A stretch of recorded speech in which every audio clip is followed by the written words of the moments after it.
BTC area as a whole जी 30 बोसोर बर'फोरनि ससियेल आनरेस्ट माने आन्दलन बे 3 डिकेड्स बर'नि आन्दलनाव गासिबो एरियायावनो मोनसे डिस्टार्ब अशान्त परिस्थिति सृष्टि जादों। BTC गठन जानायनि उनावहाय जोङो बेखौनो बुंदों, जों मोनथामल' खोथा बुंदों जे जोंनो शान्ति नांगौ, पिस, जोंनो एकता नांगौ, बयबो जाथि गस्थिनि गेजेराव खौसे नांगौ, इउनिटि। बे मोननै शान्ति आरो इउनिटिया जायोब्लासो प्रस्पेरिटिया फैगोन। बेखायनो पिस, इउनिटि एन्ड प्रस्पेरिटि बे मोनथाम खोथाखौल' जोङो रायजो राजाफोरनो बुंदों। बेनि गेजेरावनो जों बेखौ बुंदों जे कृषकफ्रा आबाद मावनानै जानो थाखाय जि लागतियाल बुस्थु नांगौ, मेकानाइजेशननि बेलायावनो बुं, इरिगेशननि बेलायावनो बुं, बे फेसिलिटिखौ मोननांगोन। जोंनि गथ' गथायफ्रा शिक्षा मोननो थाखाय जि शिक्षा अनुस्थान नांगौ, स्कुल गामिफ्राव LP स्कुलनिफ्राय आरम्भ खालामनानै अनुस्थान गैया, बेयाव अनुस्थान जानांगोन। जोंनि गोजौ फरायनायनि बेबस्था, नोङो कलेजनि खोथाखौनो होन, इउनिभार्सिटिनि खोथाखौनो बुं, बे जानांगोन। जोंनि जायगायावबो टेकनिकेल इनस्टिट्यूट अनुस्थान जानांगोन, बे खोथाखौनो जोङो बुंदों। जोंनि लामा सामा थाबायनो जेबो गैयामोन। प्रायर टु 2003 BTC गठन जानायनि आगोल जोंनि जायगायाव 1 फुट पिच लामा गैफेरामोन। लिटारेलि खुनु जायगायाव कंक्रिट ब्रिज एबा कालभार्ट होननाय गैफेरामोन।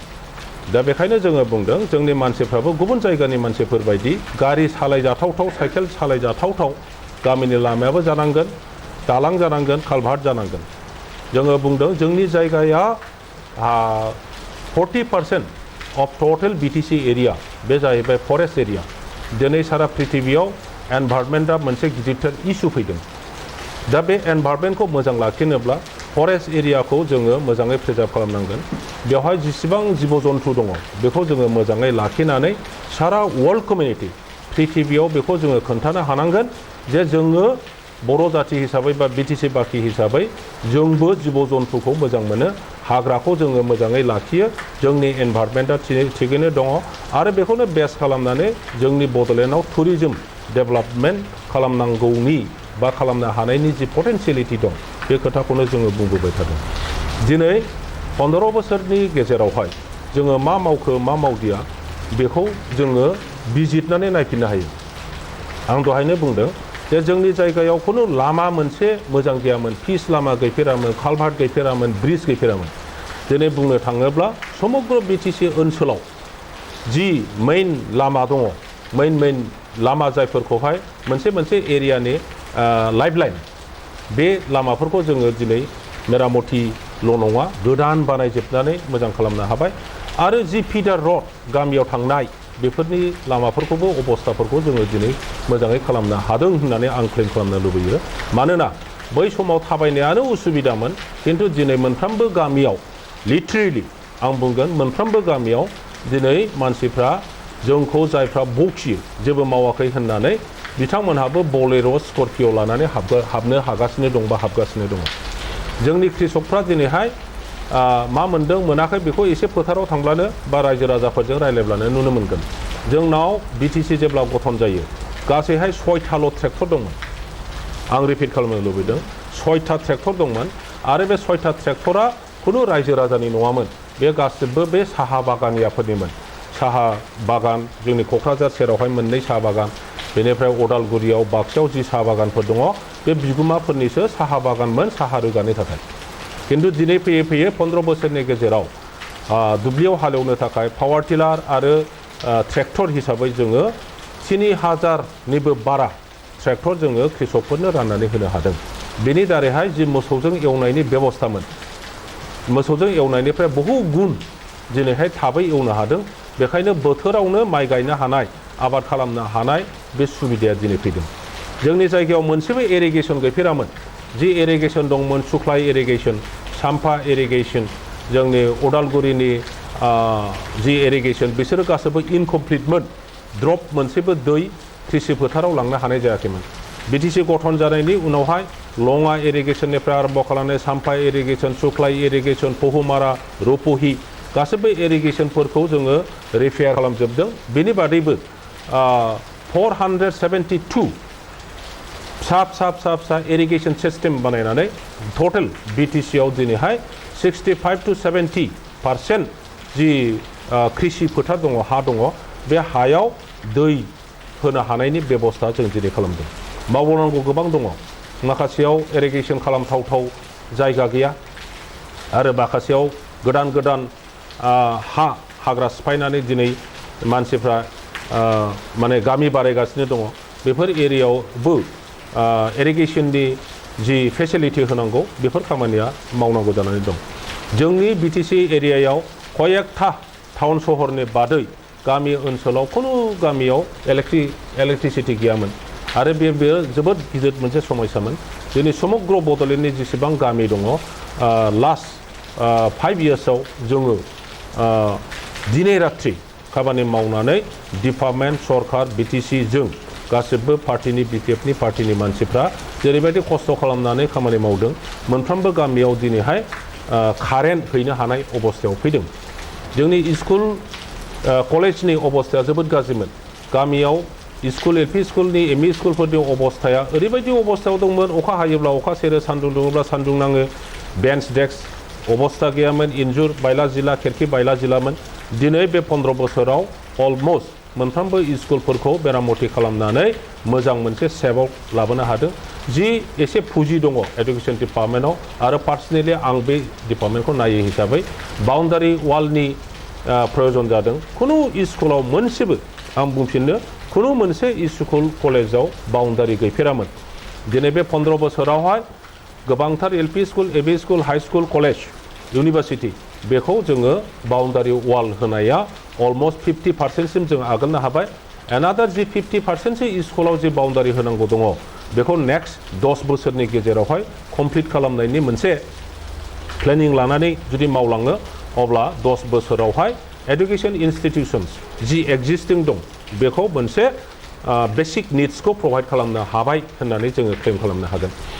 जोंनाव कलेजा अनलि एसेल'थार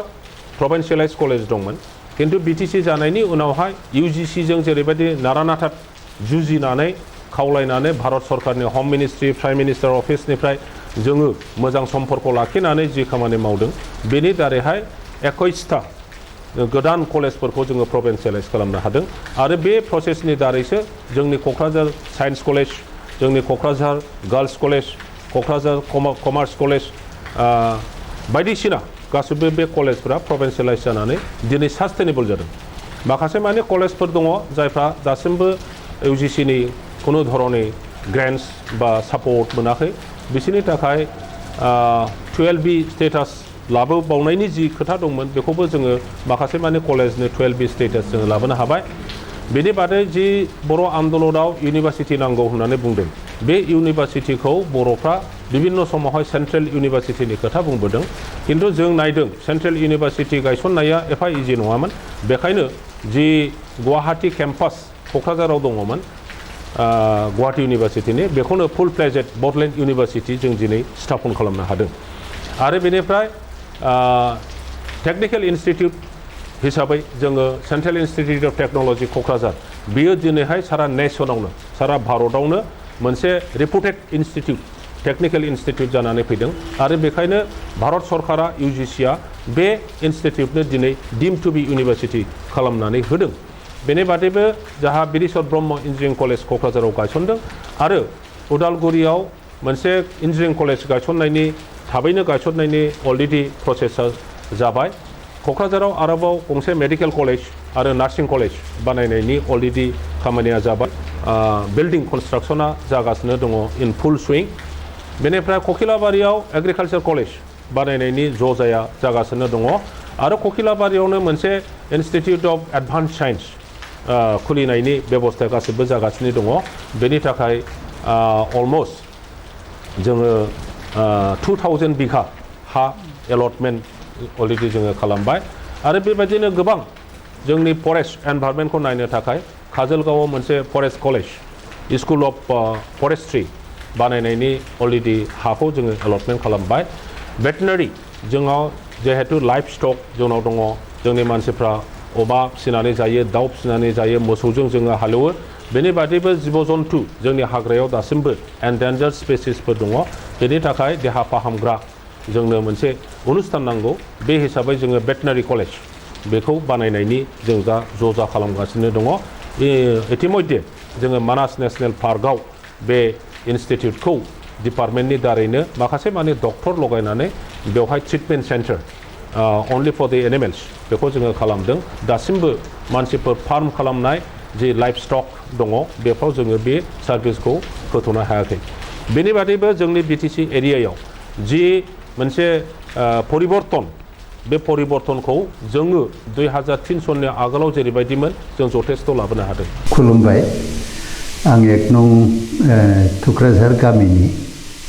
सासे बासिन्दा आंनि नामा हेमन्त मुसाहारि आं बर' समाजनि सेन्ट्रेल बर' समाजनि भाइस प्रेसिडेन्ट बहुत दिननिफ्रायनो आङो समाजनि खामानि मावबोनाय आंनि बैसोआ दासिम 98आव हाबनोसै 97 जोब्बाय दा बिभिन्न समाजनि खामानिजों लोगोसे भारत स्वाधीन मोननायनिफ्राय बिनि सिगांनिफ्रायनो जेसेबांनाखि मेगनजों नुबोनाय अन्तराव थानाय बिनि गेजेराव दा जोंनि बर' आन्दलननि गेजेरजों बिटिसि सुक्ति जानानै जिखिनि खामानि जादों बे खामानिया बिएसि आवबो जायाखैमोन बिएसि आवबो आं सेन्ट्रेल वार्किं कमिटिनि मेम्बारमोन दा बे बिएसि जोबखांनानै गोदान आन्दलननि जरियते बिटिसि लाबोबाय बिटिसि आव बहुत खामानि जादों जार फले किसु खामानिया जुदिव थाबथानानै थादोंब्लाबो रायजोनि नांगौ खामानिफ्रा बहुत जादों बिनि गेजेराव जोंनि समस्तिया सद्द चिरां दा बे 14 नम्बर चिराङाव जोंनि डिपुटि चिफ खाम्फा बरगयारी बिथाङानो दिनै 15 बोसोर एडहकजों आरम्भ जानानै 17 बोसोरानो थांबाय बिनि गेजेराव खनथाम इलेक्सनाव बिथाङानो जोंनि समस्तियाव एक प्रकार खामानि मावबोदों आरो 14 चिराङाव जेसेबां खामानि जादों अन्यान्यआव एसेबां जानायखौ जों नुहुराखै बिथाङा गावनि समस्तिनि बिभिन्न जाति गस्थि बर'ल' नङा सबखौ समान नायदों आरो इरिगेसननिफ्राय लामानिफ्राय आरम्भ खालामनानै बिथाङा शिक्षा दिगदियाबो बहुत भेन्सार स्कुलखौबो दा जोंनो रायजोनो सरकारि खालामनानै होबोबाय बेबादिनो डेभेलपमेन्ट खामानियाव जेसेबां बिटिसि आव जानांगौ बे प्लेनिं हिसाबै जाजोबाखैब्लाबो जिखिनि जादों बेयो जोङो श्रेष्ठ खामानि बिथांनिफ्राय मोनदों दा बे मावथि हिसाबै रायजो राजाया बिथांनि सायाव आस्था दङ आरो एबारनि इलेक्सनावबो रायजो राजाया निश्चय बिथांखौ आस्था लाखिनानै देरहाहोगोनखौ जों नुहुरो दा बिथांनि देरहानाय शुभकामनाखौ आं खालामहरो आरो बेजों लोगोसे नैबे 15था बोसोराव जोंनि बिटिसि आव उइदाउट प्लेनिं तारमाने इस्ताहार सुक्ति गैयाजासे रायजो राजानो सुक्ति गैयाजासे दिनै इलेक्सन गेलेबोबाय जार फले रायजोआ मा मावगोन बे 15था बोसोराव बिथांमोननिफ्राय रग' रग' भाबै जोङो खुनु खारनखौ दासिम मोनबोआखै जायखौनो इस्ताहार दा एबारावनि इलेक्सनावबो जोङो खालि नांज्लायनायखौल' नुहुरदों बै पार्टिया बेखौ रायो बे पार्टिया बेखौ रायो जाहाथे बेखौ होनाजासे रायजो राजा लुबैदों जे बे 5था बोसोराव मा प्लेनिं लादों मा मावगोन बिसेसकरि जोंनि ओनसोलखौ गारनानै एडमिनिस्ट्रेसन प्रशासन बिभागाव बिटिसि आव दिनै जोंनो मानसिनि दरकार मानसि बानायनांगौआ बे बिटिसिनि दायित्व थाबाय जिहेतु जोङो गोग्लैसोनाय मोनसे जाथि लेन्ड एडभाइजार बर्ड दङब्लाबो दिनै जोंहा 1960 सननिफ्राय 90आव जरिब जानांगौमोन 90आवबो जायाखिसै नैबे एब्रावनि 20आव जानांगौमोन बेयावबो जायाखिसै जार फले जोंनि हा हुफ्रा सोरनि आखायाव बेसेबां दं बेनि हिसाबा गैयैखाय बहुत मानसिया ट्राइबेल बेल्ट ब्लक ओनसोलाव दिनै नामजारि अन्यान्य हारिया लाबाय लानानै बेखौ जोङो मिथियाजासे जोंनि संख्या खम जालांबाय द्वितीयते एजुकेशन शिक्षा विभागाव दिनै विभिन्न आसाम गभर्नमेन्टनि नियमनि बादै जोंनियाव जेबो निर्धारण खालामनो हायैखाय जोंनि स्कुलफ्रा जेरैबायदि उन्नति जानांगौमोन सरकारि स्कुला बे जानानै फैयाखै बेखौबो जाहाथे नैबेयाव नोजोर लाखियो हा हुनि जरिबनि बिसयै जाहाथे नैबे दानि जागोन इलेक्सनाव जेनेरेलि भाबै बिटिसिआ बेखौ सिन्था खालामो नैबेखौ लाखिबाय तृतीयते प्रशासनिक बिसयाव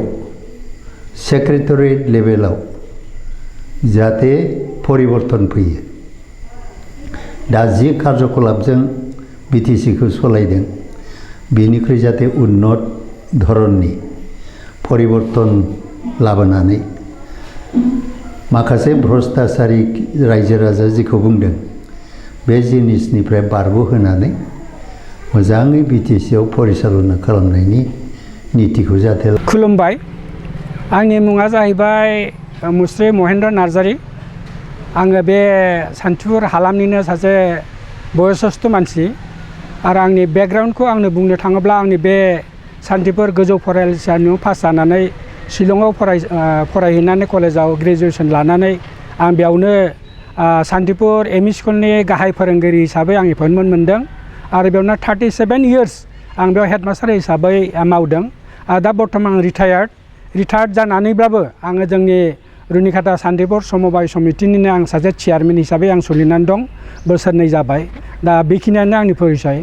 दा आंहा बुंनांगौआ बेनो जे जोंनि जे मिडिया जे फैदों जोंनि इंखं मिडिया बड'लेण्डनि आङो बिथांमोनखौ आं साबायखर होनोसो लुबैदों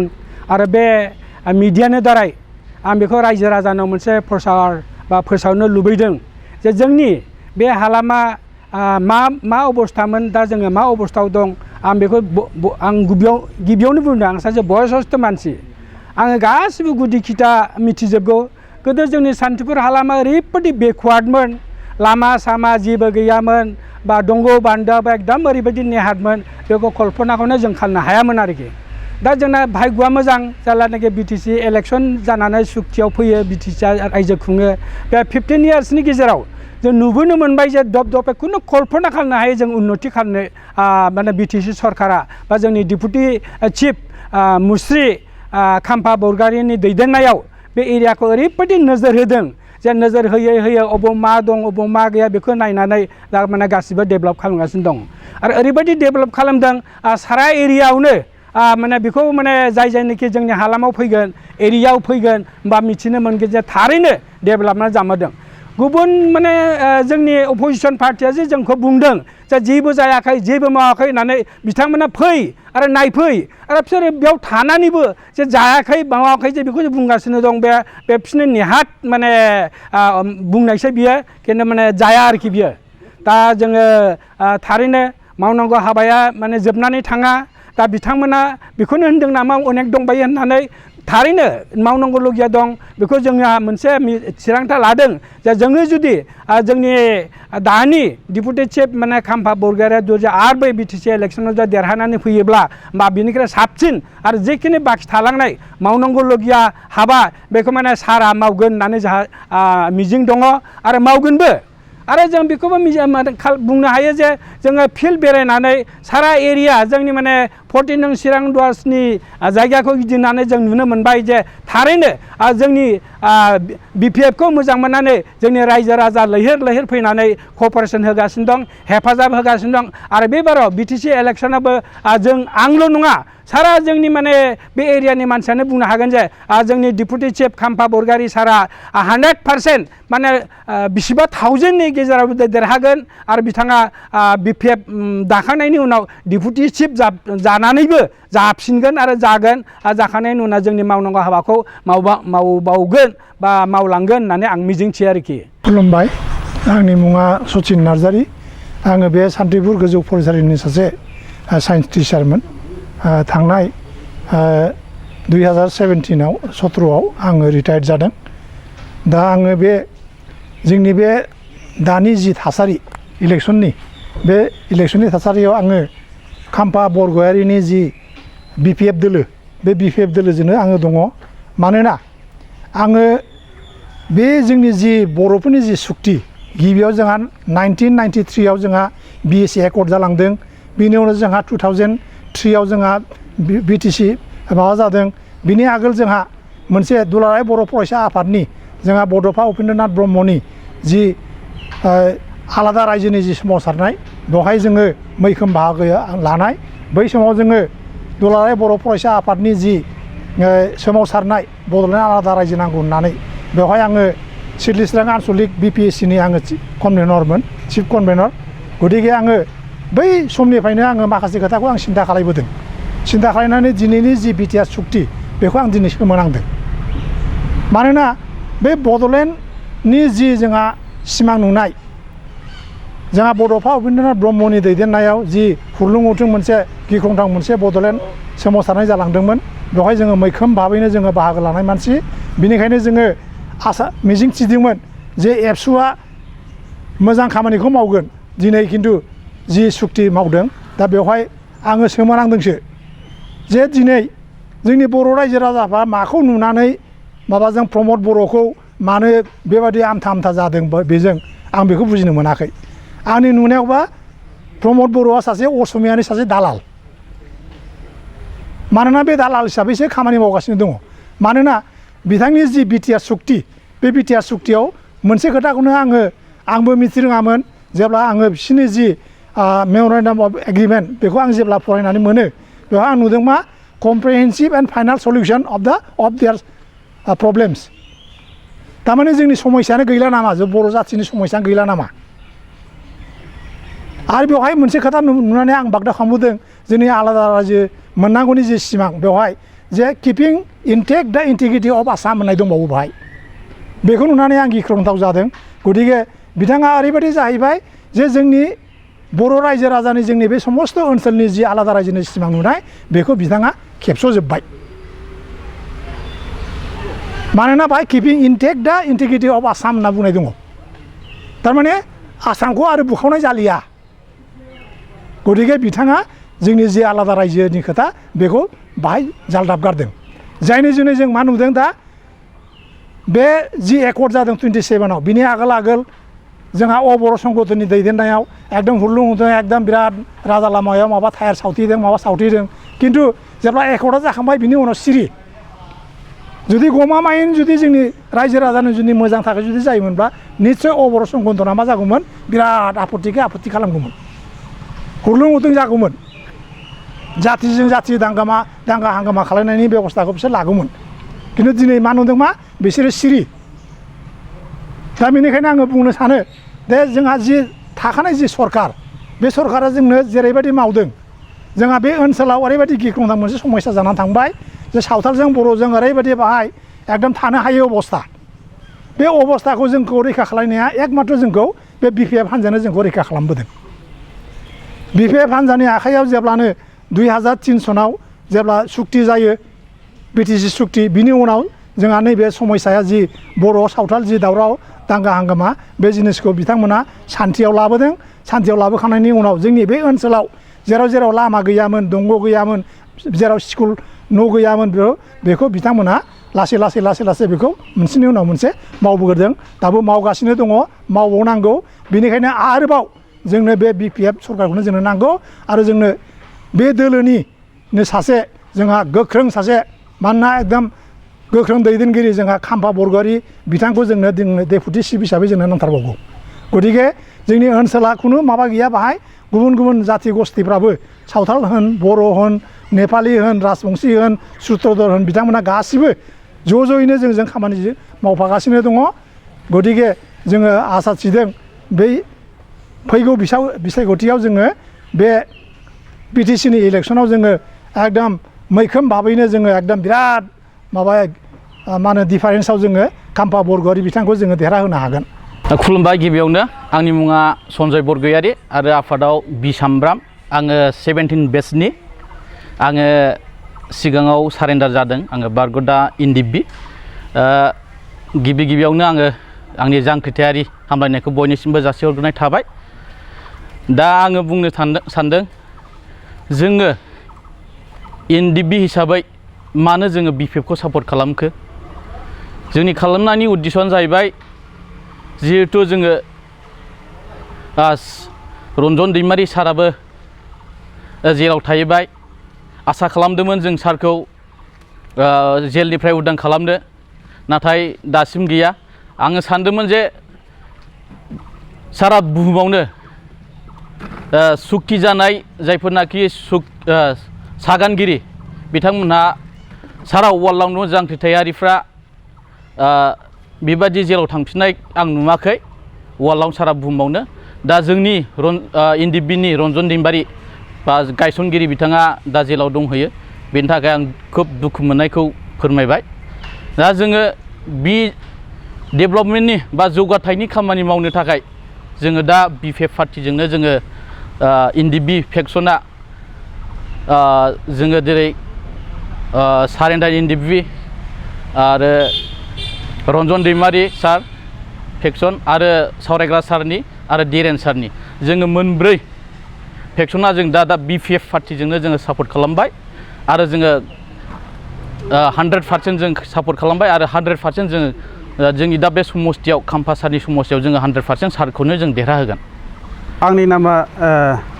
राजु नार्जारि आं सान्थिपुर ओनसोलनि सासे भटार्स बा बासिन्दा दा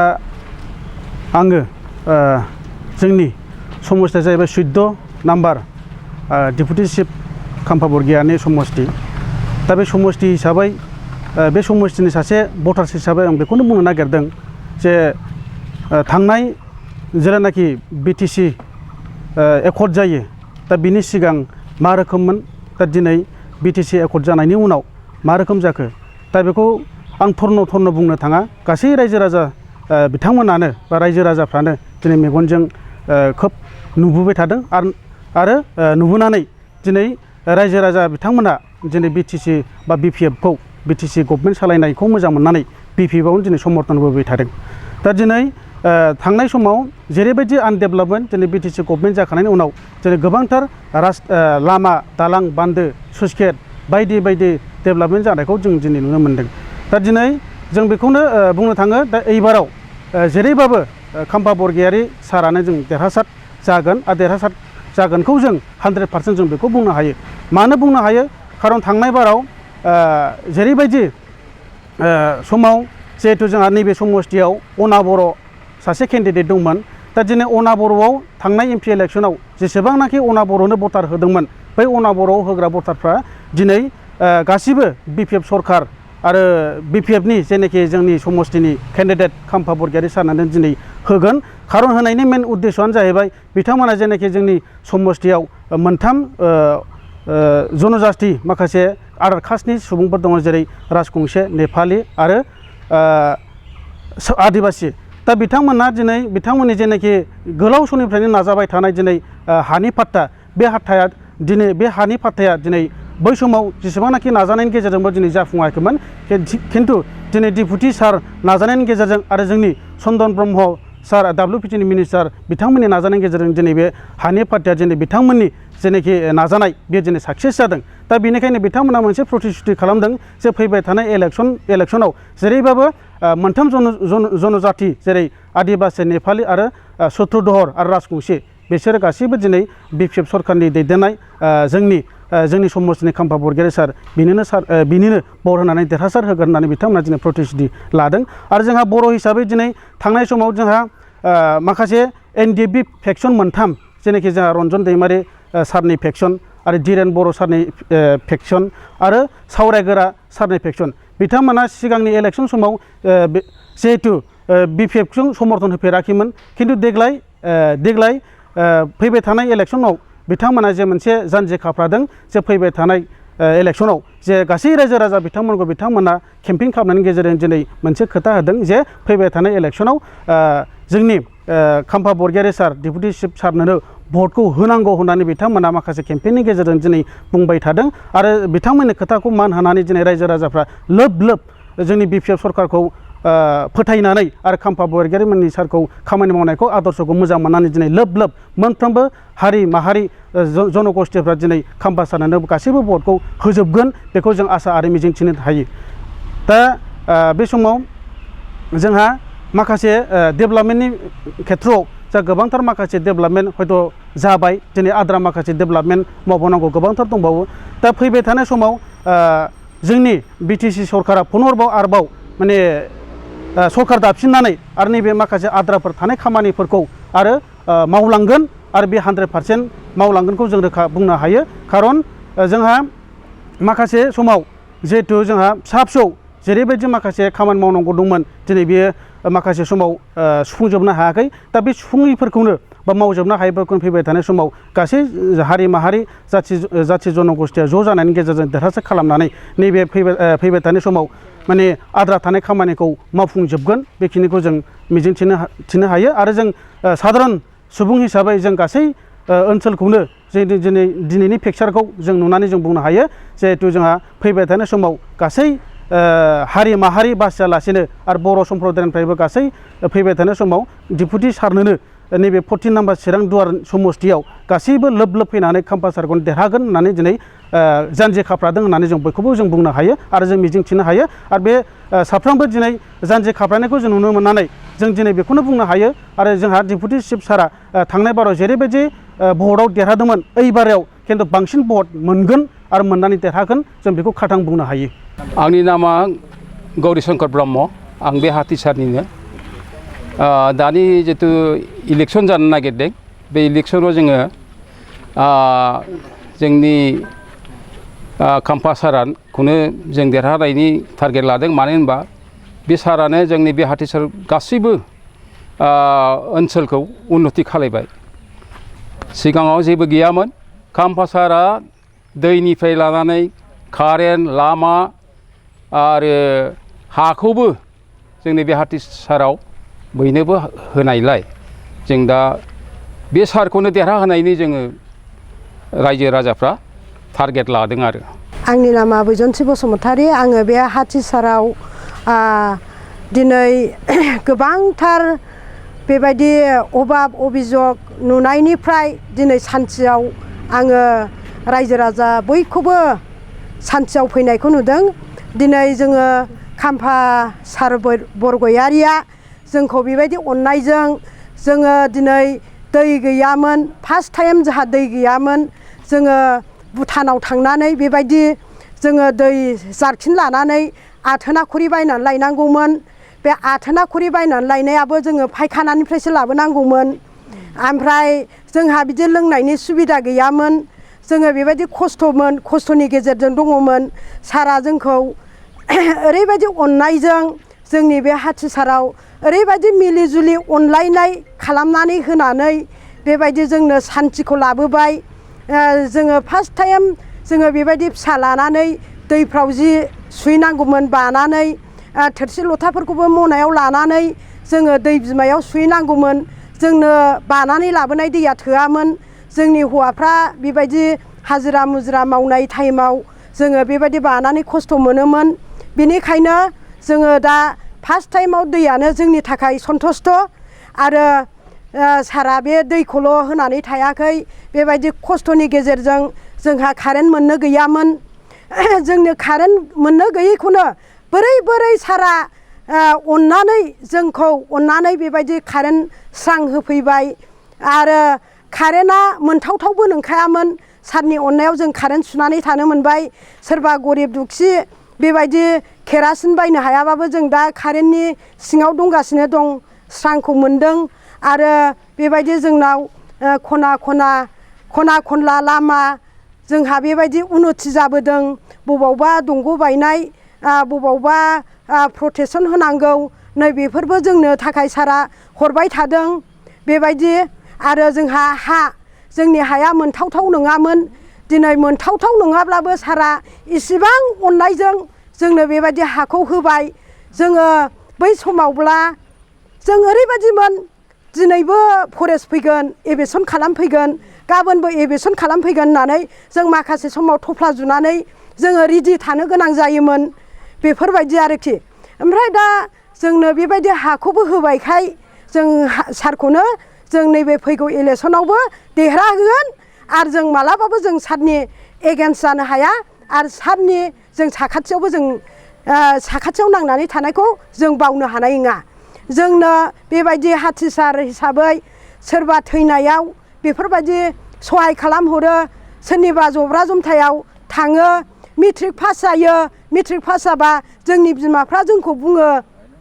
जोङो सारनाव एसे एनै बिना हैदो होनना बुङो जोङो बिनानै होफैयो बेफोरबायदि सारा जोंखौ सहाय खालामदों दिनै जोंनि बे हाथिसाराव बेफोरबायदि सोरबा बायदिया एडमिसन होनो हायैनि दुखुआव दंमोन आंहा नै सासे मावरिया गथ' दङ बियो बिदिनो मा होनोमोनलाय सर्बशिखा स्कुलाव हाबनानै मेट्रिक पास जाबाय फार्स्ट टाइम मेट्रिक पास जाबाय ओमफ्राय बियो ओरैबायदि खस्थ' मोनबाय आङो मादै आङो एडमिसन होनो राहा गैया बिदा दङ बिदायाबो बेखौ सहाय खालामाखै बिगुमैया अमा दानो बियो बिगुमैया अननानै बिब'आ खायदा खालामबायनानै सहाय खालामदों आङो थांनानै सारनि मोखाङाव बुंहैदों सार बिदि गथ'मोन बियो मोजां गथ' बेखौ फोरोंनो थाखाय एडमिसन होनो थाखाय बेनो फैसा नांगौ मा खालामनो सार होनना बुंदों सारा ओरैबायदि खाफाल हमनानै बे गथ'खौ दा एडमिसन खालामना होबाय बे गथ'आ जौगाथाय मोनबाय बियो दा बिटिसिनि सिङावनो माखासे खामानिफोरखौ मावनानै जालांदों बेनिखायनो सारबायदि अनग्रा मानसिखौ जोङो मालाबाबो बावनो हाया जोंनि हाथिसार ओनसोलाव सोरबा फेरेंगाखौबो जों सिनाया फेरेंगानि महरखौनो जों नुनायाखै आरो फेरेंगा जोंनि थाखाय जेबो मोनसेबो उन्नति लाबोनो हानाय जेबो क्षमता गैया फेरेंगाया साननो थाङोबा फर्थ डिसिसो होनजायो फर्थ डिसनिफ्राय फैनानै बियो बेबायदि जोंनि रायजो राजाखौ दिनैबो गाबोनबो बेबायदि बुथुमबाय थाफैबा जोंनि रायजो राजाया बेजों जों सेर थांगोन नामा जों थांनाय नङा बेनिखायनो जों फेरेंगा बायदिखौ जों मालाबाबो जों देरहा होनो हाया आरो फेरेंगानि सायखङावबो जों गसंनाय नङा आरो हाथिसारा जेब्लाबो जोंनि खाम्फा सारखौनो जै जथ' खालामगोन आरो जोङो देरहा होलांबाय थागोन आंनि मुङा अजय बसुमतारी आं नाम्बार 1 खाग्राबारिनिफ्राय हाथिसार बिसिडिसिनि आं गोबाव समनिफ्रायनो खोनासंगासिनो दंदि खोनागासिनो दं मिडियाफ्रावबो जे जोंनि दानि जा गभर्नमेन्ट बिपिएफ सालायगासिनो दंमोन काम्फासार बरगयारी बिथाङा जेबो डेभेलपमेन्ट लाबोआखै होननाय बे खोथाखौ मिडियायाव सब समय नुबाय थादों खिन्थु बे खोथाखौ जों गनायनानै लानो हाया जों दासिमबो गोसोआव दं जेब्लानाखि बेयो बिटिसि दाफुंजायाखैमोन बिटिसिआ बे समाव जों फरायसालियाव फैनाय समावबो हान्थुसे हाब्रुआवहाय हाबनानैहाय थाबायबोनानै जों फरायसालियाव फैनांगौ जायोमोन जों एलपि स्कुलाव फरायनाय समाव मालाबानि समाव हाब्रुआव गादबनानैहाय जों गाजाल हाबजायोमोन माबा बौजायोमोन बेफोरबायदि लामाखौ दिनै सिसि ब्लक अबेहायबा सेन्ट ग्रेभेल गैयाबाबो थाबायजानाय खालायबाय जानो हागौ कमप्लिट खालायनो हायाखै माने बोसोरसे बोसोरनैनि गेजेराव बेफोरबायदि खामानिखौ कमप्लिट खालायनाया असम्भबबो माने अनेकथा खामानि मावनांगौ दं बिटिसिआ फारसेजों मावब्ला फारसेजों थायो मानो होनब्ला लामानिल' खोथा नङा बेनिफ्राय जोंनाव दै गैजेनामोन दैयाखौबो जों भुटाननिफ्राय लायनांगौ जायोमोन बै समावहाय सैमा बायदि खालायजायोमोन जों फैसा होसे होनानै जों लेट्रिनावहाय लाइनै गसंनानैहाय फाला फाला दैयाखौ नाजावनानै बायनानै लाबोनांगौ जायोमोन बे समाव उन्दैमोन जोंनावहाय बिमा बिफानाव जानायबो गैयामोन बिसोर हाजिरा मावहैयो दै रोगानो थाखायहाय गेदेर मानसि गैया जों 3-4 फरायनाय समावनो साइकेल लानानैहाय बेसेबा गोजौ हाब्रांखौ नारखोनानै दैखौ लाबोनांगौ जायोमोन बेनिखायनो जों काम्फासारखौहाय गाज्रि होननानै बुङो जोंनि थाखाय जोबोद मोजां मावदों आरो हा जोंनि हायावबो जों गोरलै उन्दै उन्दै समाव जोंथ' मोनथिया जोंनि बिमा बिफाया खोन्थायो दे पुलिसफ्रा फैनानैहाय होखारफैबाय थायोमोन न' बायदिसिना बुफायनानै होफैयोमोन दिनै बेफोरबायदि सिटुवेसनखौ गैयै खालामनायाबो जोंनि बे BPF गभर्नमेन्टआनो खाम्फा सारनि नाजानायावनो दिनै जोंनि हाया जानानै फैबाय दा जों हानि सोमोन्दैबो जेबो गिनांगौ गैलिया आरो दा लाइटनि इलेक्ट्रिसिटि 1947आवनो इन्डियाया फ्रिडम मोनदों फ्रिडम मोननायनि उनावबो 1947निफ्राय लानानै बे 10 बोसोरनि 15 बोसोरनि सिगां जोंनियावहाय लाइटआनो गैयामोन दा माखासे जोंनि UPPLखौ सापर्टारफ्रा मा होननानै बुङो बेफोरखौलाय मोनखानांगौमोन कारेन्टखौ मोनखानांगौमोन जोंनो लामाखौ मोनखानांगौमोन दैखौबो मोनखानांगौमोन होमबा बेफोरबायदि बुस्थुखौ मोनखानांगौमोनब्ला बिख'नानै लायग्रा गैयामोनब्ला बै समावनो मोननांगौमोन जों 1947नि उनावनो मोननांगौमोन होमब्ला जों मानि थाखाय खोमसियाव दंमोन बाथिजोंहाय फरायनानै फैदों जों बे समाव जों माबा मोनसे हेसा ग्लेम बायनोबो थाखा फैसा गैयामोन बथलनि बाथि बानायनानै लेखा फरायनानै फैदों बेनिखायनो जों खाम्फा सारखौहाय जेरैखि जाया मानो बिथांखौहाय देरहाहोगोन ग्रेटिट्युड होननाय बुस्थुआ जोंनावहाय दं आरो जायफोर एगेन्स्टआव थांबाय थायो बिसोरनावहाय ग्रेटिट्युड गैया जानो हागौ आंनि मुङा नगेन्द्र बसुमतारी आङो बे दादगारि हाथिसार प्राइमारिनि सासे सदस्य आरो आङो दा जोंनि 14 नं चिरांनिनो MCLA नि आन्डारावहाय दङ दा आरो बिथांजोंनो लोगोसे खामानिखौ मावबाय थायो आरो बिथां खाम्फा बरगयारिया दिनै जोंनि एलेखा गोदोसोनानै थानाय एलेखाफोरखौहाय गोबां खामानिफोरखौ मावबाय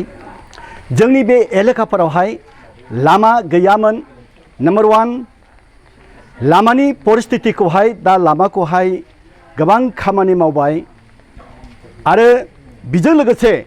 जोङो दिनै बे जायगायावहाय बनान्चल जायगायावहाय थानाय जों व्यक्तिफोर आरो जोङो बहु दुख बहु खस्थ'नि मध्यदि जोङो जिउ जापन खालामबाय थादोंमोन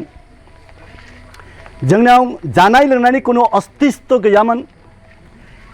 दै गैयामोन आरो कारेन्टनि कुनु किछु बेबस्था गैयामोन हानि कुनु किछु बेबस्था थिग गैयामोन आरो दैयाखौहाय जोङो बहु खस्थ'नि मध्यदि जों भुटानावसो लायोमोन आङो एनायनो खुसि जोङो बाव थानानै गोबां दुख खस्थ'जों सैनांबोदों किन्तु बेनि गेजेराव 2003 आव जेब्ला समाव जोंनि बे एलेकाया जेब्ला समावहाय बर'लेण्डआव माने अट'नमास मोनजेनदों बेनिफ्राय जोङो आस्ते आस्ते आस्ते आस्ते जोङो गोबां सुबिदाफोरखौ जों मोनबोदों बे सुबिदाखौ जों मोननो हादों दिनै लामानि अबस्थाया खुब गाज्रिमोन जोङो रिदिं रिदां जोङो बास गंसेयावनो जोङो क'क्राझारनिफ्राय बङाइगावनिफ्राय जों हान्थिनायावहाय जोङो गोजौ गाहाय माने गोजौआवबो उखुमावबो आरो बेनिफ्राय सिङावबो थोस थोस बे अबस्थायावहाय जोङो आप डाउन खालामनो गोनां जायोमोन जोंनि क'क्राझाराव थांनांगौआव जोंनि बङाइगावआव थांनांगौआव जों बहु जों खस्थ' लाबोनो गोनां जादोंमोन आरो फैयै फैयै जेला समाव BTC जेला समाव एकर्ड जायो BTC एकर्डनि उनावहाय जों गोबां सुबिदाफोरखौहाय जोङो बिथां जोंनि MCLA खाम्फा बरगयारिनि द्वारैहाय जों सुबिदाफोरखौ जों मोननो हादों आरो जोङो बे सुबिदाफ्रा जादों नम्बर 1 जोंनो दैनि बहु प्रब्लेममोन जोङो भुटानाव थांनानै जोङो लिट्रेनावहायसो जोङो दैखौ लोंनो गोनां जायोमोन एम्फौ फैयोमोन दै आजावनो बे रियेल एकदम सैथो घटना गासै मानसिफ्रा जोंनि दादगारियाव थानाय मानसिफ्रा गासैबो खिन्थानो हाजोबगोन जे जोङो एम्फौ ओंखारनाय लिट्रेननिफ्रायहाय जोङो दैखौ आजावनो जोङो गोनां जायोमोन जों अनेक समाव जों दुखु जायोमोन जेने मेगनाव मोदै सफैयोमोन जेने गाबनाय दङमोन बे अबस्थामोन दैनि थाखायहाय नाथाय सानसेनि समावहाय जेब्ला समावहाय गिदिर मोनसे घटनानि जाथायनि मध्यदि दिनै दिल्लीनिफ्रायहाय जोङो राज्यपालाव फैनानैहाय जोंनि बहाय दैनि थाखाय बेबस्था खालामदों आरो बेनिफ्राय जोंनि डेपुटि चिफआ बिथाङा बहु खस्थ'नि मददे एदार उदार खालामनानैहाय खागदिंबायनानैहाय बिथाङा जोंनो दैखौहाय होदों जोङो नम्बर 1 जों दैखौ मोननो हादों सेकेन्डलि आरो बेनिफ्राय बिथाङा दिनै जोंनि थाखायहाय थानायनि थाखाय मानोना जोङो हाग्रा सिङाव थानायमोन जों बहु खस्थ' खालामबोदों दुखु लाबोदों आरो बेनिफ्राय बिटिसिनि डेपुटि चिफ बिथाङा सारा जोंनि थाखाय गोबां दिनैहाय जुदिव जों दिनै फरेस्ट रिजार्भआवहाय थानाया जों हाखौ मोननो समायामोन आरो गोबां मानसिफ्रा बुंदोंमोन मोनना जाया बेखौ बुंदोंमोन किन्तु जोङो दिनैहाय मोननाय नङा होननानै बुंनायावहाय जों दिनैहाय मोननो हाबाय जों दिनै जिरायदोंमोन जों दिनै उन्दुनोबो जों मोनबाय आरो बेनिफ्राय हायाबो जाबाय आरो बेनिफ्राय आरोबाव गोबां दुखु जाबावलायबाय दैनि सोमोन्दैहाय माने बैयाव मोनसे जों साफा कलाव जों नारनानै जों जानांगौमोन 2टा हरनिफ्रायहाय स्टार्ट खालामोमोन कल नारनाया नारै 1टा 2टासिम जायोमोन जारखिन मोनब्रै मोनबा असेनल' जों मोनोमोन कारण थावनि प्रब्लेम थाव गैया दा बेहाबो आरोबाव मोनसे बेबस्था खालामबावबाय जोंनि सारा कारेन्टनि थाखाय बेबस्था खालामबाय कारेन्टनि बेबस्था खालामै दा जों कारेन्टबो जों मोननो हाबाय जोंनि बे जेसेबांबो 33 भिलेज दङ जोंनि बे दादगारि हाथिसाराव प्रत्येकटी भिलेजावहाय बे 33 भिलेजाव दिनै सार डेपुटि चिफआ दिनै जोंनि थाखायहाय दिनै कारेन्टनिबो बेबस्था खालामबाय आं बेनिखायनो बिथांनि कठिन परिश्रमनि थाखायहाय आं बिथांखौहाय हामबायनानैहाय बुङो जोंखौ एसेराब अनदों जोंनि बे हाग्रा सिङाव थानाय जोंखौहाय एसेराब अनबाय आं बेनि थाखायहाय आं बिथांखौहाय आं लाख धन्यबाद खालामदों आरो बेनिफ्राय दिनै फैयै दिनै जोंनि बे गामिफ्रावहाय दिनै ओरैबायदि उसुबिदामोन दिनैहाय बुरै पेन्सन बोराय पेन्सन बेफोरबो जों मिथियामोन बेनिफ्राय जोङो दा बोराय पेन्सन बुरै पेन्सन जों बेखौबो जों मोननो हाबाय आरो खुनु किछु उसुबिदा गैलिया आरो बेनिफ्राय दिनै न'नि सोमोन्दै दिनै न'खौ मोना होननानै बुङोमोन आरो बेनिफ्राय अल जोंनि आसामावहाय दिनै बेबायदि न' मोनाखै आं खुबै खुसि आं खुबै कृतज्ञ मानोना दिनै जोङो न'बो जों मोननो हाबाय नै जे थांनाय बारावहाय 400टानि आप दिनैहाय न'खौहाय कमप्लिट लुनानैहाय होजोब्बाय आरो बेनिफ्राय आरोबावनो नैबे बारावहाय आरोबावनो 400टानि आप आरोबाव दिनैहाय न'आ सफैबावबाय आरो बेखौबो लुनानै होनायनि थाखायहाय जोङो रेडि अबस्थाहाय दङ बे सम्पूर्ण बे गासैबो जोंनि डेपुटि चिफनि द्वाराहाय बे सम्पूर्ण दिनै खामानिफ्रा जाफुंजोबदों आं बेनिखायनो खुबै कृतज्ञ दिनैहाय बे सम्पूर्ण खामानिफोरखौ मावनाय आरो बेनिफ्राय नैबे बावैसो आरोबाव बे लकडाउननि समायावहाय गोबां अभाब अनटनजों बिराद गोबां दुखु मोनदोंमोन सैनांदोंमोन आरो गोबां मानसिफोरनो दिनै सेन्ट्रेलनिफ्राय होननांगौ जाखो ना बहानिफ्राय बुंनांगौ जाखो दिनै रेशन कार्डआबो दिनै दानजादोंमोन सापज एग्जाम्पल आंनिनो गैबावा दिनै आंनिबो दानजादों बे अबस्थामोन किन्तु बेखौहायबो आरोबावनो जोंनि बिटिसिनिफ्रायहाय बिभिन्न प्रकारनि लामा नागिरनानै दिनै बे माइरंनि बेबस्थाखौबो आरोबाव खालामनानै होबावबाय बेनि थाखाय आं खुबै कृतज्ञ एसे गिदिर खामानि मावना होनायनि थाखाय गोरिब मानसिफोरखौ अननायनि थाखाय आं खुबै कृतज्ञ आरो बेनिफ्राय आरोबाव आं धन्यबाद खालामदों आं खुबै खुसि आं एनायनो रंजाखांदों दिनै गोरिब न'खर जेफ्रा न'खरफ्रा एकदम खुबै अभाब अनटनजों परिपूर्ण दिनै फ्रि माइरंखौबो दिनैहाय होबाय एकदम माइरङा खुनु फैसा नांला जेबो नांला बेबारावथ' आरोबावनो माइरं दङ आटा दङ आरो बेनिफ्राय आरोबावनो दालिबो दङ आरोबावनो नैबेबायदि बेबस्था खालामनानै होगासिनो दङ आरो बेनिफ्राय जायफ्रा माने एकदम रेशन कार्ड गैयि बे रेशन कार्ड गैयिफोरनोहाय बे न'खरफ्रावहाय 1000 प्रत्येकटी न'खरफ्रावहाय रेशन कार्ड गैयिफोरनोहाय गावनो खुद एकेबारे जोंनि चेयारमेननि द्वाराहाय राननानै होदों दा बेबादि जोंनि चेयारमेनाबो दिनै खामानिखौ मावाखै नङा गोबां खामानिखौ मावदों आं बिनि थाखाय खुबै कृतज्ञ दिनै जोंनि बे एलेकानि दिनै गोबां दिनै जोंनि बर' माहारि आरोबाव जेसेबां दिनै थानाय नेपालिफोर दङ आरो बिनिफ्राय बिहारिफोर दङ बेंगलिफोर दङ कुनु जातिखौहाय नेवसिया जासै दिनै खामानिफोरखौ मावगासिनो दङ आं बिनि थाखाय खुबै कृतज्ञ आंनि मुङा निरमा मुसाहारि आं दिनै सारनिसिम मोनसे बुंनो सानदों सारनि थाखाय जों बिपिएफनि जानानै आं बुंनो नागिरदों सारा जोंनि थाखाय गोबां खामानि मोजां मावलांगासिनो आरो सारा सिगांनिनो देरहाखानाय बिजाथि मानो होनबा जों सारखौ गोबां खामानियावनो मोजां मोनबोदों सारा दिनै जोंनि बे गोग्लैसोनानै थानाय दादगारि हाथिसारखौ मोजाङैनो नायबोनो थाखाय जों बेजोंनो दङ बिनि मावनाय खामानिखौ मोजां मोननानै जों बयबो बेखौ मोजां मोनो माखासे गोग्लैसोनानै थानाय गामि सिगांनिफ्रायनो इसेबां दुखु खस्थ' सैसोबोनाय गामि बे हाथिसारनि गेजेराव गोबां मोजां खामानि मावलांदों सारा आरो बेनि मावनायखौ मोजां मोननानैनो जोङो दिनै बे सारजोंनो गसंथानानै दङ आरो सारा दिनै जोंनि बे दादगारि ओनसोलाव गोबां रायजो राजाफोरनि सायाव मोजां खामानि मावबोदों नमस्कार मोर नाम श्री तेनजिं लामा और मैं हाथिसारबासी हाथिसार थाको हाथिसार विलेजत और मैं केइटामान कथा राखबा खुजी आছো ইয়াত আমি एक्चुअली आमार ইয়াত डेभलपमेंट बुली हुआ ना बुली बहुते কৈ আছে কিন্তু কি डेभलपमेंट हुआ ना मैं गम पा ना हिहतर ভিউ डेभलपमेंट हुआ ना কিন্তু मोर कारण डेभलपमेंट बहुत এইফালে আপুনি যদি আগত আমি ইয়াৰ পৰা শান্তিপুৰ যোৱাৰ কাৰণে 1.5 ঘণ্টা লাগিছিল এতিয়া আমাৰ 15 মিনিটৰ ৰাস্তা তো এইটোই তো ডেভেলপমেন্ট আৰু আমাৰ কি লাগে শান্তি এটা মানুহ ভালদৰে মানে জীৱন নিৰ্বাহ কৰাৰ কাৰণে আমাক কি লাগে শান্তি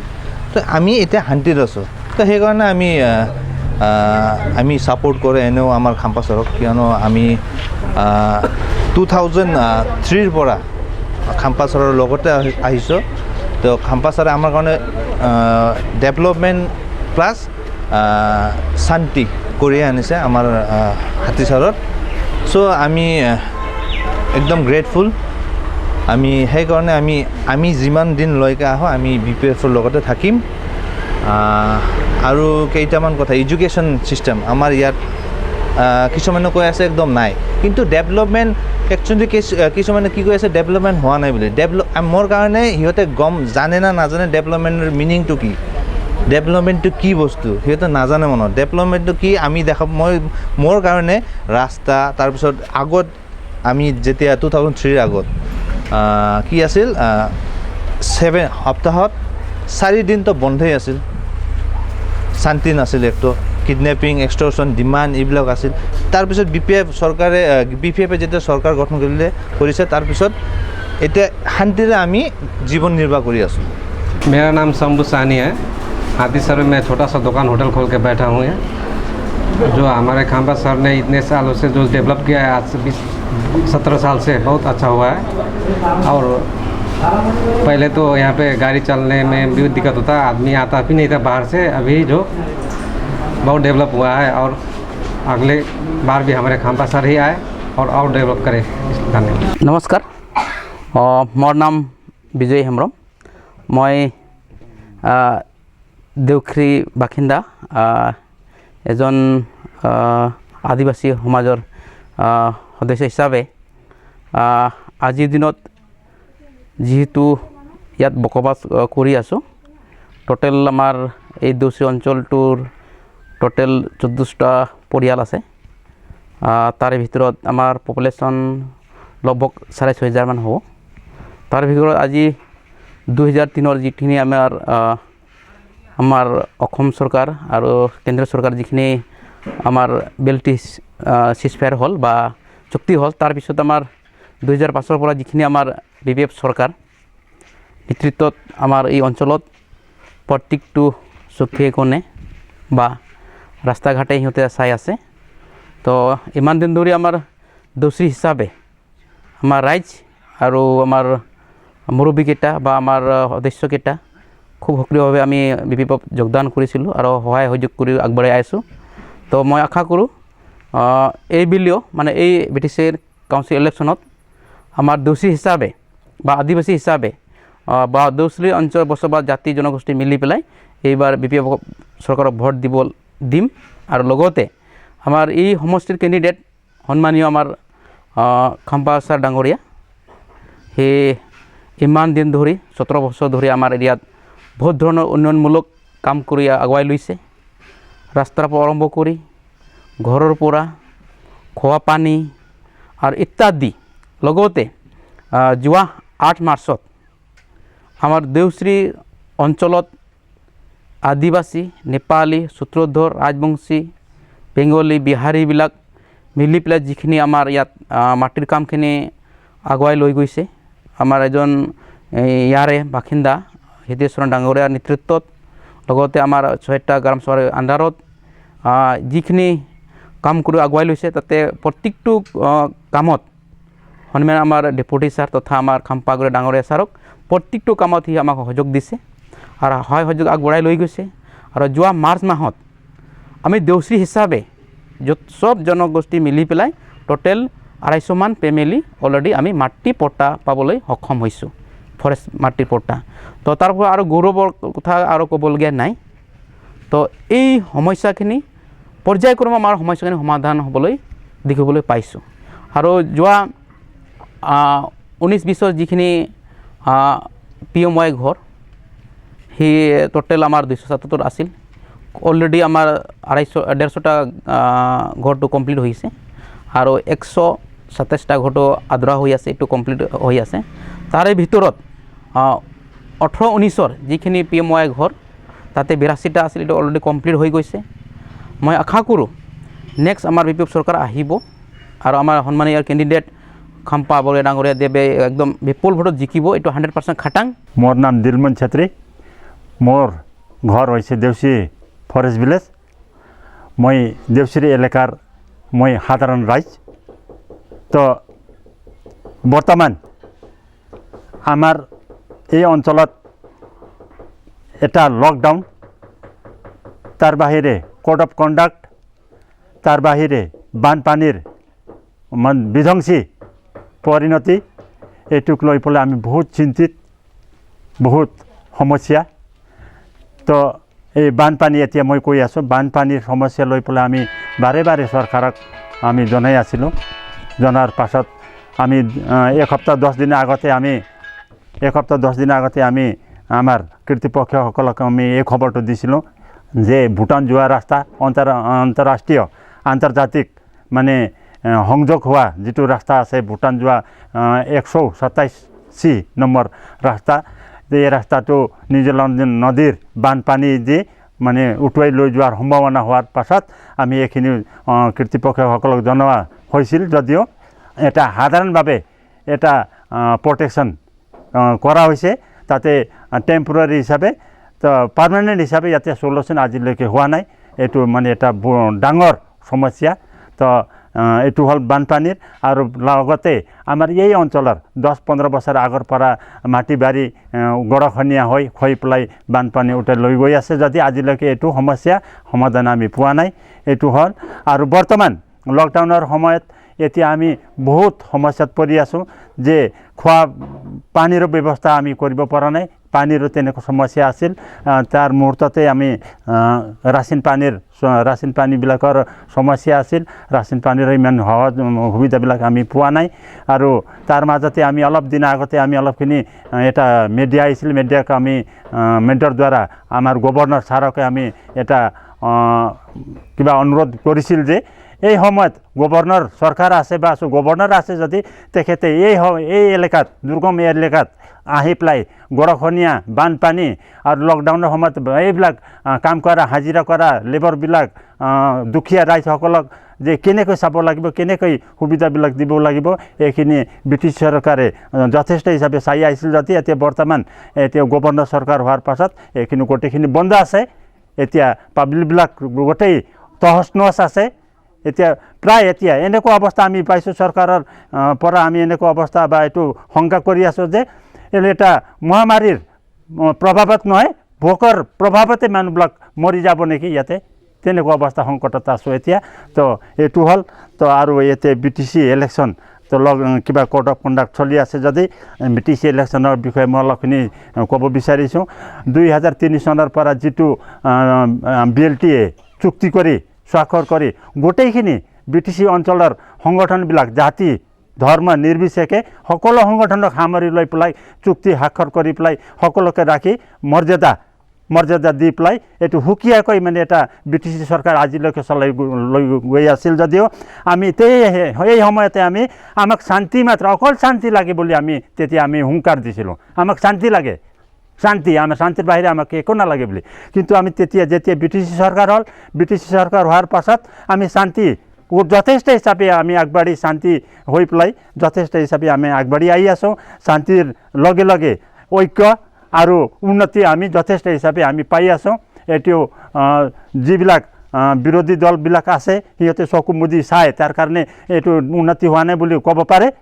যদি চকু মেলি চায় তেনেহ'লে যথেষ্ট হিচাপে এই BTC হোৱাৰ পাছত 15 বছৰ বা 17 বছৰ ভিতৰত যথেষ্ট হিচাপে ইয়াতে উন্নতি হৈছে আৰু এনেকৈ যেনেকৈ অসম চৰকাৰে আমাক BTC চৰকাৰ হোৱাৰ আগতে অসম চৰকাৰৰ পৰা আমি একো সুবিধা পোৱা নাছিল আমি জনাই নাছিল কেন্দ্ৰীয় চৰকাৰে ইয়াতে কোনো এটা নজৰে দিয়া নাছিল তেনেকুৱা অৱস্থাত আমি ভুগি আছিলোঁ এতিয়া BTC চৰকাৰ হোৱাৰ পৰা যথেষ্ট হিচাপে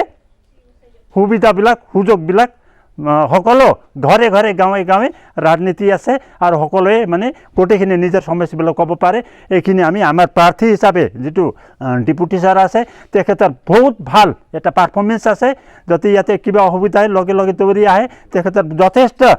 পাৰফৰ্মেঞ্চ ভাল হোৱাৰ কাৰণে আমি দুনাইকৈ 3বাৰ 4বাৰকৈ তেখেতকে আমি প্ৰাৰ্থী হিচাপে আমি ঘোষণা কৰি আনিছোঁ এতিয়া আমি যথেষ্ট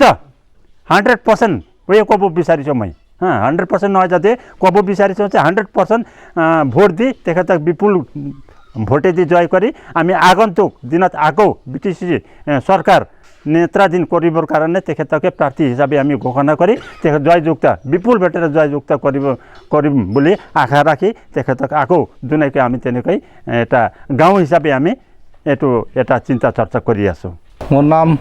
হিতেশ সোৰেন দেউশ্ৰী ফৰেষ্ট ভিলেজ তো এতিয়া যি পৰিৱেশ আমাৰ BTC অঞ্চলত তো ক'ব গ'লে খুবেই দুখিত আমি কাৰণ আজি যিটো আমি ভুগি আছোঁ BTC চৰকাৰ বা গাৰ্জেন নোহোৱা নিচিনা আমি ভাবি আছোঁ তো হাজাৰে মানুহক গভৰ্ণৰ শাসন হ'লেও যিটো আমি BTC চৰকাৰ হয় ইমান দিন আমাক পৰিচালনা কৰি আহিছে যদিও আজি দিনটো আমি দুখিত তো আগন্তুক যিটো BTC নিৰ্বাচনত আমি দেউশ্ৰী বাসিন্দা বা গাঁও হৈ আমি এটাই সিদ্ধান্ত লৈছোঁ আগন্তুক দিনত যি কেণ্ডিডেট আমাৰ BPF party Khampa Borgoyary ex deputy sir তেখেতৰ বাহিৰে আমাৰ এই 14 নং চিৰান্দুৱাৰত কোনো কেণ্ডিডেট কাম কৰিব বুলি বা জয় হ'ব বুলি আমি দেখিবলৈ পোৱা নাই আৰু এইটোৱে আমাৰ দেউশ্ৰী বাসিন্দা হিচাপত আমি এটাই সিদ্ধান্ত লৈছোঁ যে ইয়াত বেলেগ কেণ্ডিডেট ইয়াত প্ৰভাৱ নপৰে আৰু আমি বিপুল ভোটত আমাৰ খাম্পা ছাৰক বা Khampa sir x deputy sir হিচাপত আমি পাবলৈ আমি আশাবাদী নেক্সট BTC চৰকাৰ গঠন হয় আকৌ পুনৰাই আমি খাম্পা ছাৰ ডেপুটি চিফ হৈ আমি দেখিবলৈ পাব বুলি আমাৰ আশাবাদী নমস্কাৰ ইয়া nyutum মনুষা সরেন ইয়া ওড়াক দ মোহনপুর দেউশ্রী মোহনপুর বিষয় দেউশ্রী বিষয় নোয়া ভোট बाबत aburan डिपुटी सार खाम्पा बरगयारी उनके जितवी जरूरा लहा खय अब बन बडाई दिउका उन बन इमाय केना और aburan दाड़िया भूर उनके गणो इदी कवा बुना और नोआ एरिया से नोआ अंचल डेवलप काय और ओना इयते जतो कुई नेहर बुन कना नोआ अंचल बखराते उनिया उइहर और दिशा बुन दोहया और उनिया nyutumते भोट बुन एमा और उनी बुन गड़ोया और ना इयते जितो बुन लहाया मेरो नाम गुरुनाथ पोखरेल देउसिरी बासिन्दा हो म हामीहरूले थुप्रो आज शुद्ध 4 पल्ट भयो खाम्पा सरलाई जिताएर उ गरेको खाम्पा सरलाई सबैले मन पराउँछ विभिन्न जातिहरू सबैले आदिवासी होस् राजवंशी होस् नेपाली होस् सबैले मन पराउँछ र खाम्पा सर जस्तो क्यान्डिडेट हामीहरूले भेट्दिनँ पनि हामी उलाई एकदम यहाँको जुन डेभलप आज देउसिरेमा जति डेभलपहरू भएको छ खाम्पा सरलाई हामी भगवान जस्तो सम्झिन्छु एकदम खाम्पा सरलाई जतिखेर मान्छे मरोस् जेसुकै होस् श्राद्ध होस् के होस् गण्डागोल होस् एकदम फोन गर्ने बित्तिकै जसले फोन गरोस् खाम्पा सरले एकदम रिसिभ गर्छ मैले फोन गरेँ भने पनि खाम्पा सरले एकदम रिसिभ गर्नुहुन्छ र सबैले खाम्पा सरलाई मन पराउँछ र 100% हामी खाम्पा सरलाई हामी जिताएरै छोड्छौँ। मेरो नाम देव गुरुङ, म यहाँ हात्तीसर दादगारीबाट।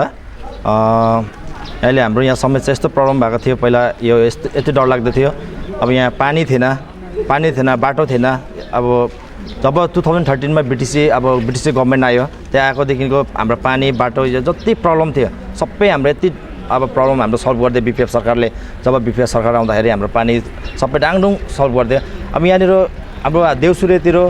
अब त्यहाँनिर पानी अलिकति खन्दाखेरि 5 फिट 10 फिट खन्दा पाउँछ। यहाँ दादगारीमा 200-300 फिट खन्दा पनि पानी पाउँदैन। भए पनि यहाँनिर सरले अब कस्तो गरेर सरहरूले अब उनीहरूको आइडियाको लगाएर यता लगाएर राजस्थानबाट उनीहरूले अब पानी बोरवेल मेसिन मगाएर लिएर आएर यहाँनिर पानी खनिदियो। 300-350 फुट यहाँनिर त्यति डरलाग्दो खन्नुपर्छ पानी। उहाँले आएर हामीले यति डरलाग्दो सुविधा अहिले दादगारीमा पानी यति एभाइलेबल बनाइदिएको छ। दादगारीमा सबैको घरमा पानी छ अहिले। अन्त अझै मेन कुरा छ, अब हाम्रो लाइट थिएन। यहाँ हाम्रो एउटा थियो हाम्रो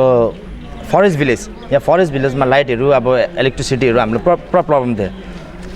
इलेक्ट्रिसिटीहरू हामीले सरहरूले अब यताउता गरेर सबै डाङडुङ गरेर अहिले सबको घरमा प्रत्येक दादगारीमा जहीँ कुनामा पनि सबैमा अहिले लाइटहरू यति डरलाग्दो फेसिलिटी बनाइदियो। सबै गरेर अहिले पहिला हामीले बत्ती बालेर पढ्थ्यो, अहिले हामीले मजाले लाइटमा हामीले मजाले पढ्नु पाएको छ। त्यही भएर हामी सानोमा पढ्दाखेरि हामी बत्ती बालेर पढ्दा नाकमा उयो धुवा लागेर हाम्रो कालो न कालो हुन्थ्यो। त्यस्तो टाइपको हाम्रो कन्डिसनमा हामीले पढेर अहिले यति राम्रो गर्दैछ। जब BPF सरकार आएर यति राम्रो गर्दैछ, अब यो यति राम्रो गर्दैछ अब त्यो होइन, अब सबैलाई थाहा छ यहाँ हाम्रो गाउँको टोटलै। नमस्कार, मोर नाम रोशन छेत्री, मैं रुनीखाटार बासिंदा। रुनीखाटा एरिया अंतर्गत मोर घर ममिरामबाड़ी।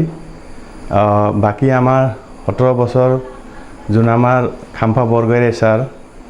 आमार 17 बছर अपोजिशने जोनखिनि कथा কৈ আছে সেইটো গোটেই মিছা। কিয়নো 17 বছর শাসনত যিখিনি আমাৰ ইনফ্ৰাষ্ট্ৰাকচাৰ কাম হৈছে रुनीखाटार লৈ ইয়াত মমিৰামবাৰী, মদাতি, তাৰপিছত আপোনাৰ ভোৰপাৰ, তাৰপিছত ইফালে মধ্যম रुनीखाटा, সেই গোটেইখিনি रुनीखाटा এৰিয়াতে পৰে। যিখিনি আমাৰ ডেভেলপমেণ্টৰ কাম হৈছে সেইটো BTC হোৱাৰ পিছত আমি বহুত উন্নয়ন দেখিবলৈ পাইছোঁ। আৰু ইয়াত আমাক আকৌ একবাৰ আমাৰ BPF চৰকাৰ লাগে। আমি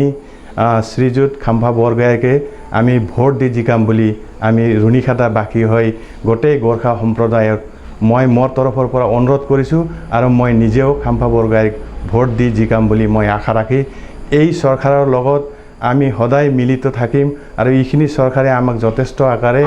আমাক ইয়াত যিখিনি BPF চৰকাৰে সহায় সহযোগ ৰাইজৰ ওচৰত কৰিছে, ৰাইজে নিশ্চয় নিতেও আনন্দিত। এইবাৰো সেই ৰাইজে আমাৰ BPF চৰকাৰ বিচাৰিব বুলি আমি আশাবাদী আৰু BPF চৰকাৰে আমি বিচাৰোঁ। মোৰ নাম বিশেশ্বৰ কুমাৰ ৰয়, মই শান্তিপুৰ প্ৰাইমাৰী BPF কমিটিৰ মই এছিষ্টেণ্ট জেনেৰেল ছেক্ৰেটাৰী হয়। বৰ্তমান এই দিনত আমাৰ উত্তৰ অঞ্চলত 14 নং চিৰাং ব্লকৰ মাননীয় আমাৰ ছাৰ খাম্ফা বৰগোহাঞি ছাৰ আমাক কিয় লাগে? বৰ্তমান দিনত আমাৰ যি পৰিস্থিতিৰ কাৰণে আমাৰ গাঁওবিলাক বেয়া হৈছে, ৰাস্তা ঘাট বেয়া আছিল, সেই বেয়া ৰাস্তাবোৰ আজি পাকা হৈ গ'ল, পাকা হ'ল আৰু স্কুল ঘৰ দলং ইত্যাদি ধৰণৰ কামগিলা হৈছে। আৰু আজিৰ দিনত আমি ইয়াৰ কাৰণে খাম্ফা ছাৰকে ভোট দিব লাগে বুলিয়ে মই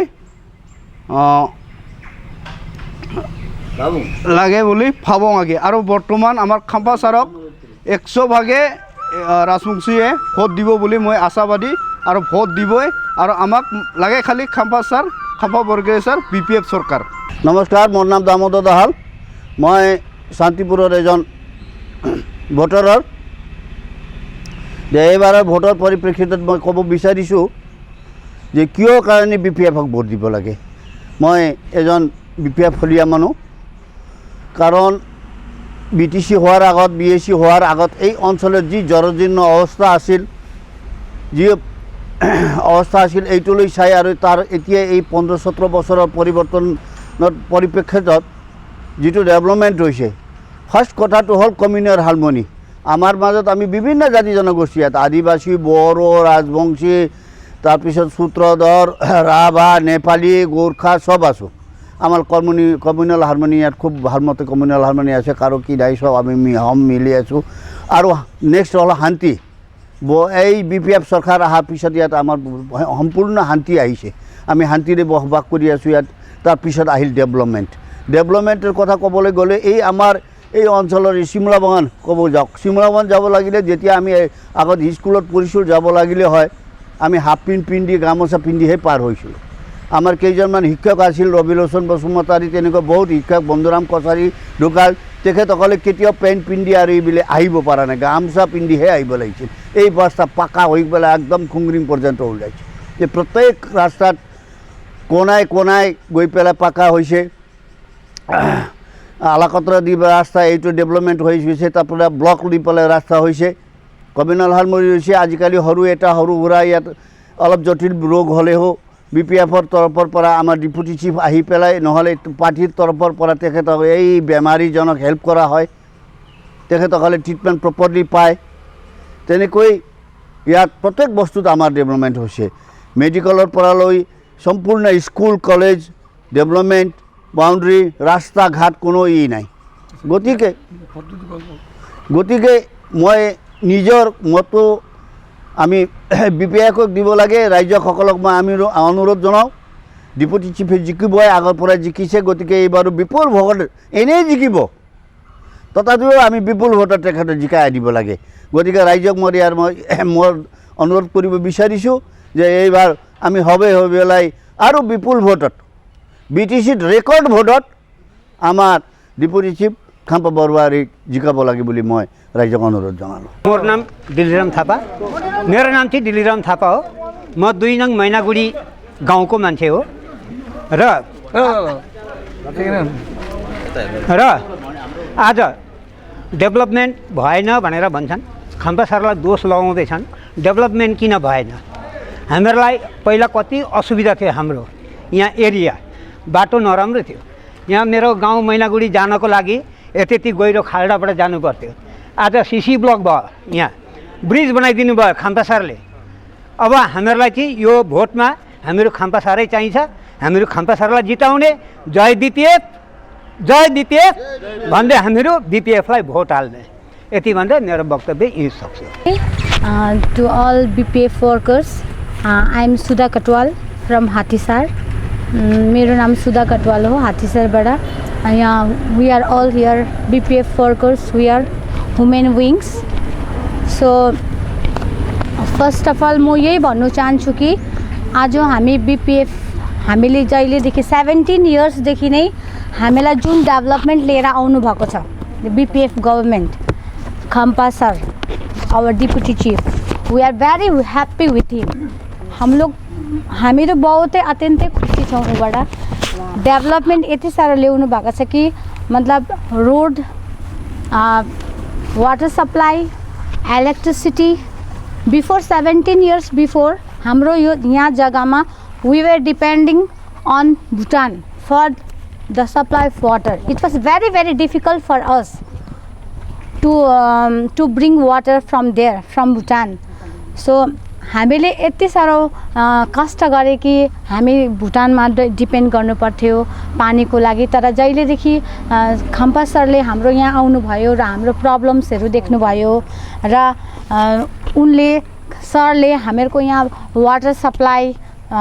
इलेक्ट्रिसिटी दिनुभयो र वी आर भेरी ह्याप्पी अरू त हामी के भन्न सक्छु र मतलब हामी यति साह्रो आभारी छु खाम्पा सरमाथि कि उनले हामीलाई पानी सप्लाई दिएर प्लस इलेक्ट्रिसिटी दिएर र यहाँ एजुकेसन्स प्लस हरेक प्रब्लममा आएर हामीलाई यहाँ हाम्रो प्रब्लम सल्भ गर्नुहुन्छ यहाँ he is also a very kind hearted person देन अहिले यहाँ कतिवटा जग्गामा जुन पानी सप्लाईहरू भएको छैन त्यहाँ पनि जाँदैछ पुग्दैछ process is going on for the water supply also र हामीले जति कुरो सुने कि मतलब यहाँ दाँतघारीमा हाथीसारमा डेभलपमेन्ट भएको छैन भनेर बट एजुकेसन जिरो डेभलपमेन्ट र हामी एकदम असन्तुष्ट छ यो कुराको लागि वी आर नट ह्याप्पी किनकि हामी सबैले देखिरहेको छौँ कि यहाँ डेभलपमेन्ट कसरी भइरहेको छ। यहाँ घरदेखि लिएर घर, पानी, water supply and this water supply, electricity plus peace. The most important thing is peace, शान्ति। जहाँ शान्ति छ त्यहाँ डेभलपमेन्ट आउँछै आउँछ। आज यो जग्गामा शान्ति छ र त सबैजना जग्गाको मान्छेहरू आएर यहाँ बिजनेस गरिरहेको छ, उन्नति गरिरहेको छ। दिस इज द डेभलपमेन्ट। यो हाम्रो फरेस्ट भिलेज जस्तो जग्गामा एउटा इलेक्ट्रिसिटी ल्याएर दिनु र पानी सप्लाई दिनु, अरू यही नै मतलब हामी एकदमै आभारी छौँ। अहिले यो लकडाउनको टाइममा first most essential thing in this lockdown, time of lockdown के मतलब हामीहरू अहिले भुटानमा डिपेन्ड गरिरहेको भए मतलब आज हामीलाई कति कष्ट हुन्थ्यो कि हामीहरू भुटानमा हामीलाई कति साह्रो पर्थ्यो होला, पानी पाउँथेन होला, हामी खोलामा गएर खोलामा डिपेन्ड हुनु पर्थ्यो होला, हामीलाई यति साह्रो कष्ट हुन्थ्यो होला। So we are very very thankful to sir कि आज वाटर सप्लाईले गर्दाखेरि आज हामीहरूको हरेक घरमा आफ्नो आफ्नो पानी छ, पानी पिउनु पाइरहेको छ। सो I am very very thankful. सो आई होप द best for the coming future also. So we are all fully supportive to BPF and we want BPF government again